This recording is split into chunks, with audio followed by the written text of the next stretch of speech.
नमस्कार दोस्तों, NJ study official channel पर आपका बहुत बहुत स्वागत है।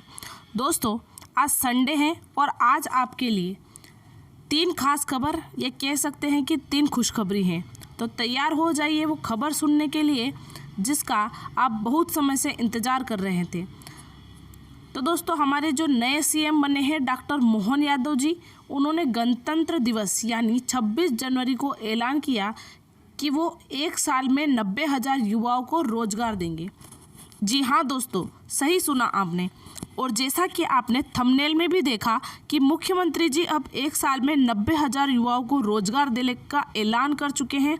और इसके अलावा दूसरी खबर ये है कि जो परीक्षाएं हुई थी और उनके जो रिजल्ट अटके हुए थे, वो अटके हुए रिजल्ट भी अब जल्द घोषित होने वाले हैं। इसके अलावा तीसरी खबर है कि अब अग्निवीर की तर्ज पर मध्य प्रदेश में भी वनवीरों की भर्ती की जाएगी। तो ये 3 खबरें बहुत ही महत्वपूर्ण हैं और बहुत ही खास हैं, जिसका हम डिटेल में एनालिसिस करेंगे। इससे पहले आपने अभी तक चैनल को सब्सक्राइब नहीं किया है तो कर लें, क्योंकि बहुत ही सटीक व महत्वपूर्ण खबरें इस चैनल के माध्यम से आप तक पहुंचाई जाती हैं। और दोस्तों के साथ भी शेयर कर दें, जिससे उनको भी फ़ायदा हो सके। तो सबसे पहली न्यूज़ को हम देख लेते हैं कि 1 साल में 90,000 युवाओं को भर्ती देने का ऐलान जो मुख्यमंत्री मोहन यादव जी ने किया है। क्या है इसका पूरा मामला? लिखा है सीएम का ऐलान, 28,000 पदों के परिणाम जल्द होंगे। 1 साल में 90,000 ग्रामीण युवाओं को रोजगार देंगे यादव। आगे लिखा है एमपीपीएससी से चयनित करीब 700 लोगों को नियुक्ति पत्र देने के बाद अब सरकार कर्मचारी चयन मंडल से हुई 28,000 भर्ती परीक्षाओं के रिजल्ट जल्द आने वाले हैं। सीएम डॉक्टर मोहन यादव ने गणतंत्र दिवस पर इसका ऐलान किया है। साथ ही कहा है कि रिजल्ट जारी करने के बाद उन्हें नियुक्ति पत्र भी मिलेंगे।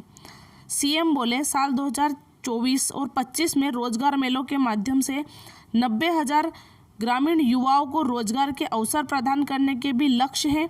महिलाओं के आर्थिक सशक्तिकरण पर फोकस करते हुए महिला स्व सहायता समूहों को 3,700 करोड़ रुपए से अधिक का बैंक लिंकेज तथा लाडली शक्ति क्रेडिट कार्ड के जरिए व्यवसाय के लिए न्यूनतम ब्याज दर पर 1 लाख रुपए तक की बैंक क्रेडिट देने का लक्ष्य है। चित्रकूट को विश्व स्तरीय धार्मिक व पर्यटन स्थल के रूप में विकसित किया जाएगा। तो देखो, 90,000 पद भरे जाएंगे, उसमें महिलाओं को ज़्यादा इम्पोर्टेंस दी जाएगी। महिलाओं के लिए भी कुछ नया होने वाला है।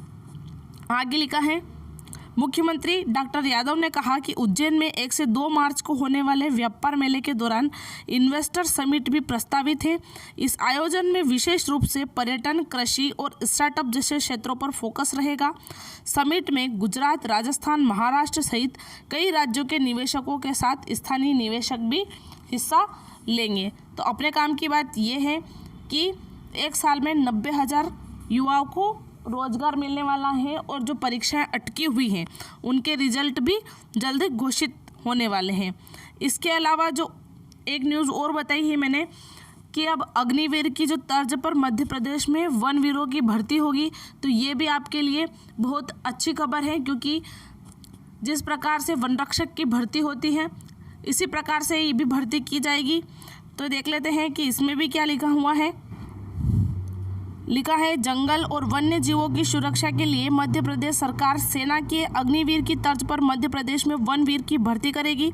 इसके लिए भर्ती नियम बना लिए गए हैं। इसमें वन्य जीवों की सुरक्षा का खास ध्यान रखने के लिए बाघ मित्र, चीता मित्र और हाथी मित्र नियुक्त करने का प्रावधान किया गया है। इसके तहत जंगल के अंदर और उसके आसपास रहने वाले ग्रामीण, वनवासी और आदिवासी युवाओं को 5 साल के लिए भर्ती की जाएगी। इस वर्ष उनका प्रदर्शन देखकर उनकी सेवा में वृद्धि की जाएगी। 5 साल तक उन्हें मानदेय भी दिया जाएगा। 5 साल बाद भर्ती किए गए कुल वनवीरों में से अच्छा प्रदर्शन करने वाले 30% लोगों को वन रक्षक के पद पर नियमित नियुक्त दी जाएगी। तो देखो, पहले उनको 5 साल के लिए रखा जाएगा। अगर उनका प्रदर्शन अच्छा होगा तो वन रक्षक के पद पर नियुक्ति दी जाएगी। वहीं चीतों के प्रति जागरूकता लाने वाले और ग्रामीणों में उनके प्रति डर को समाप्त करने के लिए प्रधानमंत्री नरेंद्र मोदी के निर्देश पर चीता मित्र भी बनाए गए हैं। ये स्थानीय लोगों को चीतों की प्रवृत्ति से अवगत कराकर उन्हें चीतों की रक्षा कर संरक्षण के लिए जागरूक करते हैं। अब वनवीर भर्ती में चीता मित्रों को भी प्राथमिकता दी जाएगी। बहुत बार सुनने में आता है कि गांव में चीते आ गए हैं और चीते का भय लोगों में सता रहा है। तो इस प्रकार से चीता मित्र जो रहेंगे वो उन चीतों के बारे में ग्रामवासियों को बताएंगे कि ये किस प्रकार से चीतों की प्रवृत्ति होती है। तो गांव के लोग इससे जागरूक होंगे और उनका भय समाप्त होगा। तो इस प्रकार की योजनाएं सरकार ला रही हैं, बहुत ही अच्छी योजनाएं हैं। इससे ग्रामीण युवाओं को और ग्रामीण आदिवासी युवाओं को भी रोजगार मिलेगा। इसके अलावा जो रिजल्ट जल्दी घोषित करने वाली न्यूज़ है उस न्यूज़ को भी हम कवर करेंगे। तो लिखा है मध्य प्रदेश, लिखा है MPPSC की तर्ज पर इसी हफ्ते से रिजल्ट जारी करेगा ESB। 87% पदों के लिए होगा सिलेक्शन। लिखा हुआ है मध्य प्रदेश कर्मचारी चयन मंडल की भर्ती परीक्षाओं पर लगी अघोषित रोक अब हट सकेगी। ESB की इसी सप्ताह से रिजल्ट देने की तैयारी है। आरक्षण विवाद के बीच रिजल्ट जारी करने के लिए सामान्य प्रशासन विभाग ने ESB को गाइडलाइन भेज दी है। अब ESB भी मध्य प्रदेश लोक सेवा आयोग की तरह GAD का फार्मूला लगाकर रिजल्ट जारी करेगा। इसके लिए प्रदेश सरकार के अंतर्गत आने वाले 162 कार्यालयों को पत्र लिखकर पदों की अपडेट शीट मैट्रिक्स मांगी गई है। ये ऐसे कार्यालय हैं जिनके लिए ESB ने 6 संयुक्त भर्ती परीक्षाएं आयोजित की हैं और उनके रिजल्ट अटके हैं। विभागों की भर्तियों के लिए जारी नोटिफिकेशन में विज्ञप्ति पदों का वर्गवार बंटवारा अब GAD की गाइडलाइन के अनुसार करना होगा। पदों के बंटवारे के अनुसार रिजल्ट तैयार कर जारी किए जाएंगे। ESB ने बीते 6 महीने से किसी भी भर्ती परीक्षा का रिजल्ट जारी नहीं किया है। इन परीक्षाओं के रिजल्ट का लगभग 20 लाख उम्मीदवार इंतजार कर रहे हैं। MPPSC की तरह ESB के माध्यम से निकली भर्तियों में कुल विज्ञप्ति पदों के बराबर उम्मीदवार का चयन नहीं होगा। GAD का फार्मूला 87:13:13 लागू किया जाएगा। इसके कारण कुल पदों में से 87% पदों को मुख्य भाग मानकर अंतिम रिजल्ट जारी किया जाएगा। इन 13% पदों पर OBC और अनारक्षित वर्ग की 2 प्रोविजन सिलेक्ट लिस्ट तैयार की जाएगी। यह रिजल्ट हाई कोर्ट में OBC आरक्षण मामले में विचाराधीन प्रकरण पर अंतिम फैसला आने के बाद जारी होंगे।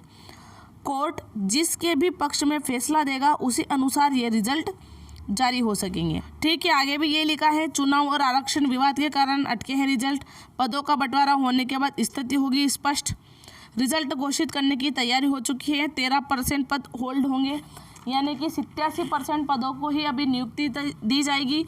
जो फॉर्मूला है 87:13:13 का, वो फॉर्मूला अपनाया जाएगा। इसके तहत ही MPPSC में रिजल्ट घोषित किए गए हैं और इसके तहत ही अब ESB में भी रिजल्ट घोषित किए जाएंगे। जो बाकी के जो 13% रिजल्ट बचेंगे उनको अभी होल्ड किया जाएगा। तो अपने लिए इम्पोर्टेंट ये है कि फ़िलहाल अभी रिज़ल्ट जल्द घोषित हो रहे हैं। तो जो भी स्टूडेंट निराश थे वे खुश हो सकते हैं। उनके रिज़ल्ट इसी महीने या हो सकता है इसी हफ्ते आ सकते हैं। जिस प्रकार की भी न्यूज़ हमारे सामने आएगी हम आपको जल्द सूचित करेंगे, क्योंकि इस चैनल के माध्यम से लगातार आपको सभी चीज़ों से अवगत कराया जाता है, चाहे परीक्षाओं से संबंधित हो, चाहे नोटिफिकेशन से संबंधित हो। किसी भी मामले में कोई भी न्यूज़ आती है पढ़ाई से संबंधित, हम आपको जल्द आप तक पहुंचाते हैं। तो आप चैनल से जुड़े रहें। खबर अच्छी लगी है तो चैनल को लाइक, शेयर, सब्सक्राइब करें। और इन तीनों न्यूज़ के मामले में आपकी क्या राय है आप कमेंट बॉक्स में लिख सकते हैं। धन्यवाद।